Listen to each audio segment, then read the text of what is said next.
The mirror in Myrtle's trailer hadn't lied in 60 years. This morning was no exception. Wrinkles like dry creek beds. Hair the color of dust. Hands that shook when she poured her coffee, same as they'd shaken when Earl's coffin lowered into Oklahoma red dirt back in '03. 78 today, she announced to Buster, the one-eyed tabby who'd adopted her last winter. The cat blinked slowly, unimpressed. At the Save Mart checkout, the pimply cashier called her ma'am 3 times in 2 minutes. Myrtle's knuckles turned white around her coupon book. She'd been the prettiest girl at Tulsa County Fair 58. Won the watermelon seed spitting contest and stolen 2 kisses behind the Ferris wheel, one from Earl, one from his best friend Jimmy, just for spite. Now kids handed her pennies from their own change like she was some ancient relic. The television preached at her all afternoon. Some smooth-talking doctors selling vitality supplements between reruns of Wheel of Fortune. Myrtle's finger hovered over the phone. What if a crash outside? Peering through her lace curtains, she saw that no-good Ricky Thompson's boy kicking her mailbox again. 17 and already mean as a step-on rattler. His laughter carried through the thin aluminum door. That's when the idea struck. Not the vitamin scam. Something better. Something dangerous.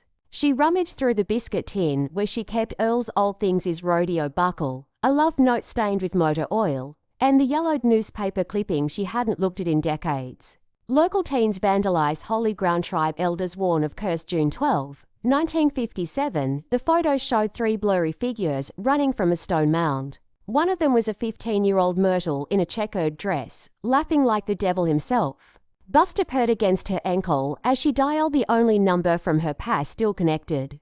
3 rings. Then a voice like gravel in a coffee can. Jimmy, White Trees Gas and Grocery. Jimmy, she said, staring at the article. You remember that summer we messed with things we shouldn't have? A long silence. Then a wheezing chuckle. Christ, Myrtle, you fixin' to get us killed twice. Outside, Ricky's boy lit firecrackers in her azaleas. Myrtle smiled for the first time in years. The gas station smelled like stale beef jerky and regret. Jimmy hadn't changed much, still built like a fire plug, just rustier. His hands trembled worse than hers when he poured the coffee. You lost your damn mind, Myrtle, Jean? He slapped the yellowed newspaper clipping onto the counter between them. We swore we'd never go back there. Not after what happened to Bobby Ray. She remembered Bobby Ray's screams that night. How his hair had turned white before dawn. How he had jumped off the Choctaw Bridge 3 weeks later, his pockets full of river stones and his diary filled with scribbles about the shadow that followed him home. Myrtle stirred 3 sugars into her cup. Bobby was weak. We ain't. Jimmy's good eye, the one that wasn't milky from cataracts, narrowed. What's really got you riled up? Ain't just some punk kid kicking your mailbox. The truth slithered out before she could stop it. They put me on the wait list for Shady Acres. Like him, some broke-down jalopy waitin' for the scrap heap. A trucker at the snack rack dropped his Slim Jim. Myrtle ignored him. Jimmy whistled through his teeth. So you want to go digging up old magic cores some nurse called you honey one too many times. It ain't just that. Her fist hit the counter. Coffee sloshed.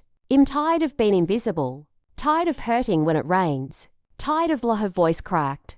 Of nobody remembering who I was. Silence settled like Oklahoma dust. Finally, Jimmy reached under the counter and pulled out a shotgun. Well, hell. If we're going to die, might as well look the part. He tossed her leather jacket so old it creaked. Earl's jacket. The one Jimmy had borrowed and never returned back in '59. Myrtle slipped it on. The lining still smelled like Chesterfields and heartbreak. Midnight at the old burial ground. The stones glowed faintly under the full moon, or maybe that was just Myrtle's new cataract surgery acting up. Still got the map. Jimmy whispered, though nobody lived within 5 miles of this cursed patch. She unfolded the napkin she'd scribbled on back in '57. The whiskey stains made the landmarks blurry. Should be near that lightning-struck oak. They found the depression in the earth right where Bobby Ray had dug. The dirt was suspiciously loose for ground untouched in 66 years. Jimmy crossed himself. Ain't right. Ain't natural. Since when you Catholic? Myrtle shoved a shovel at him. They dug. Deeper than 3 teenagers could back then. At 6 feet, her spade hit something hollow. Not wood. Not stone. Something that thrummed like a beehive against the metal. The ground gave way. They fell into blackness. Not the kind you find in mines or cellars. The kind that licked at their skin like cold tongues. Then the whisper started. Not in Choctaw. Not in English. In the language of hungry things that remember being worshipped. We've been waiting, it sighed through the dark. You've finally come to pay. Myrtle's hip didn't hurt anymore. The darkness smelled like wet pennies and honeysuckle, a combination that made Myrtle's stomach lurch. She landed harder than expected, but for the first time in 20 years, her knees didn't crack on impact. Jimmy groaned beside her. God damn it, Myrtle, I think I broke my... He froze. Held up his hands. The age spots were gone. A blue light flickered to life overhead. Not a bulb or flame, but something pulsing like a slow heartbeat within the cavern walls. It illuminated symbols carved into the stone older than the Choctaw, older than the mammoth bones they'd found down near Lawton back in '61. You took 3 years that night. The voice came from everywhere at once. We've been collecting interest. Myrtle's reflection shimmered in a pool of black water at the cavern center. The face staring back had her sharp cheekbones from '65, back when she'd modeled for the Tulsa Ford dealership commercials. Jimmy made a sound like a step-tom puppy. Oh hell no. We're leaving. He grabbed her arm firm. No arthritis tremble and pulled. The water rippled. A figure emerged. Not quite human. Not quite not.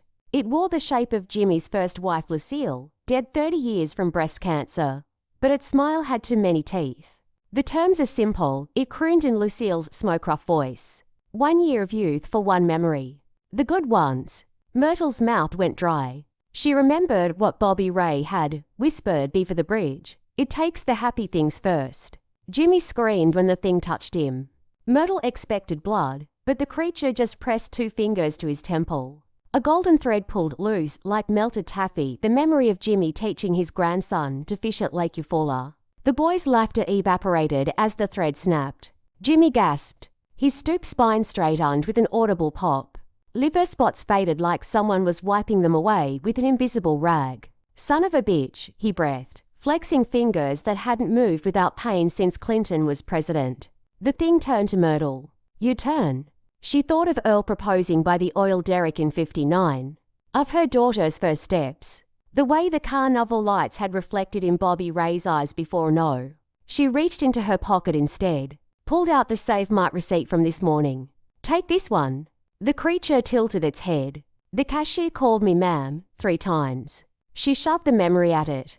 That count. The cavern rumbled with something like laughter. The receipt blackened at the edges. Heat flooded Myrtle's body. Her varicose veins slithered back beneath suddenly smooth skin. When she touched her face, the crepey texture was gone. Jimmy stared. You cheated a goddamn spirit. Not cheating. Myrtle grinned, running fingers through thick hair that hadn't seen Grecian formula in a decade. Just good bargunning. They emerged at dawn. The burial mound looked ordinary now, just another hillock in the Oklahoma scrub. Myrtle's hips didn't ache. Jimmy's hands didn't shake. They'd left 30 years of memories in that hole, trading Jimmy's first home run 50 to the taste of Myrtle's mother's peach cobbler, the smell of Earl's aftershave, small prices, they agreed. Until the vision started. On the drive back, Myrtle saw them in the rearview, shadowy figures wearing their stolen memories like ill-fitting skins. Bobby Ray stood among them, his hair still shock white, mouthing words she couldn't hear. Jimmy gripped the wheel. Don't look back. But Myrtle did. The thing wearing Earl's face blew her a kiss. The trailer looked wrong when Myrtle returned. Not just the Ricky boy's fresh dent in her mailbox. Something deeper, like the aluminum walls, had aged without her. She caught her reflection in the microwave door, a stranger with her eyes. 45 if she was a day. Her hands flew to hair thick as a mare's tail, nails smooth as river stones. Buster hissed, Hush, you ungrateful Tom. But when she reached to pet him, the cat recoiled like she smelled of lightning. The landline rang. Shady Acres perky director, Ms. Wilkins, your bed's ready Monday. Myrtle laughed until tears smudged her mascara, real tears, not the slows of dry eyes shed had since menopause. Cancel it, sugar. I'm feeling 20 years younger. She hung up to silence. Not even the usual joint pain humming in her bones. Too quiet. The cuckoo clock struck noon. A gift from Earl on their 10th anniversary. Except the memory slipped like a wet fish. She couldn't recall his face when he'd given it to her. Just the clock's ugly yellow birds. Her stomach dropped. The bell above Jimmy's gas station door jingled like a warning. Myrtle's new knees nearly buckled when she saw him, his spine straight as a preacher's, fingers deftly rolling a cigarette like he hadn't lost the habit to Park & Sons in '09. "Sweet baby Jesus," she whispered. Jimmy's restored blue eye tracked something over her shoulder. "They're following us." The family at the Slurpee machine giggled, their teenage daughter snapping selfies with a filter that gave her dog ears. Oblivious, Myrtle pretended to study a scratch off. The memories or the things were an M, both. Jimmy slammed the cigarette case shut. "Had 6 regulars today swear they never smoked menthols. Old man Henderson accused me of selling him counterfeit Luckies since '92. His voice cracked. He's been buying 2 packs a week since Nixon resigned. The fluorescent lights buzzed like angry hornets. Myrtle's reflection in the glass cooler showed her 40-year-old self holding a Diet Pepsi, except she'd never drunk anything but regular. A newspaper rack rattled without wind. The headline screamed, "Local woman, 102, claims granddaughter is imposter." Below it, a smaller article, "Missing elderly found wandering, insisted took my Christmas of '63." Jimmy spat in his coffee can spittoon. The brown liquid hit with a splat that echoed to loud. "We got her." The Slurpee machine exploded in a geyser of blue ice. The tourist shrieked. Through the dripping syrup, Myrtle saw it, a shadow stretching to long across the linoleum. Wearing Bobby Ray's Letterman jacket, smelling like Earl's Old Spice. They visited the last people who remembered them before the rot set in. The perm solution stung Myrtle's newly sensitive nose. Dottie gasped at her reflection in the mirror. "Lord have mercy, Myrtle Jean. You look." Her scissors hesitated. "Dad, exactly like you did at the Johnson wedding in '78. Myrtle touched her face. "You did my hair for that. Beehive with baby's breath." Dottie blinked. "Sugar, I've been doing your same tight perm since your mama's funeral." The curling iron in her hand trembled. "Always said that pink rinse hid your grey real nice." The salon door blew open. A gust carried the scent of honeysuckle and something darker. Reverend Cole anointed Jimmy's healed eye with oil. "Praise the Lord for this miracle." Then he frowned. "Though I don't recall you ever having cataracts. Didn't your boy get hit in the face with that foul ball in '82? Jimmy's smile froze. His son's Little League accident had been '79.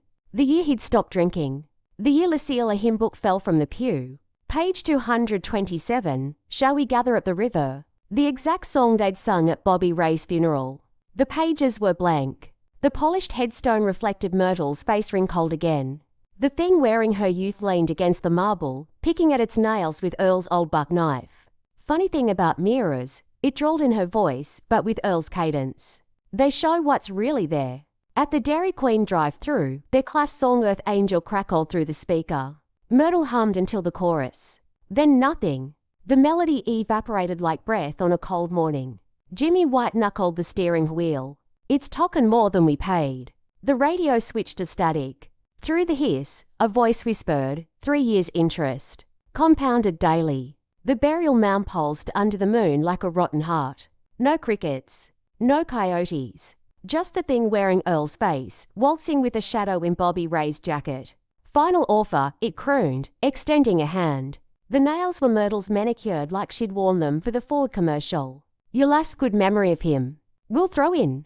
It licked lips to read the cat's 9 lives. Buster yelled from the Pinto. His fur stood on end, one golden eye fixed on the thing's feet, hooved and cloven, not at all human. Jimmy grabbed her arm. "Don't. You won't be you no more." But Myrtle already felt at the holes where Easter Sundays and county fair ribbons used to be. The creeping sense that the woman in the mirror was a tenant, not the owner. The creature smiled. "What's left to lose?" Wind ripped through the scrub oaks. The Pinto's headlights died. In the sudden dark, Myrtle heard 3 things. Buster's his turning into words, "Not worth the price," "Child." Jimmy cocking his shotgun.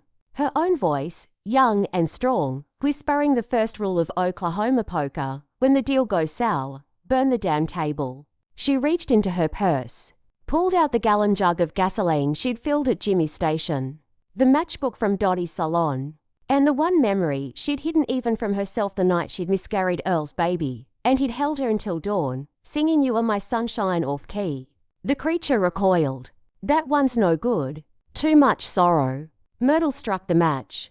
Exactly. The gasoline arced through the air like liquid amber.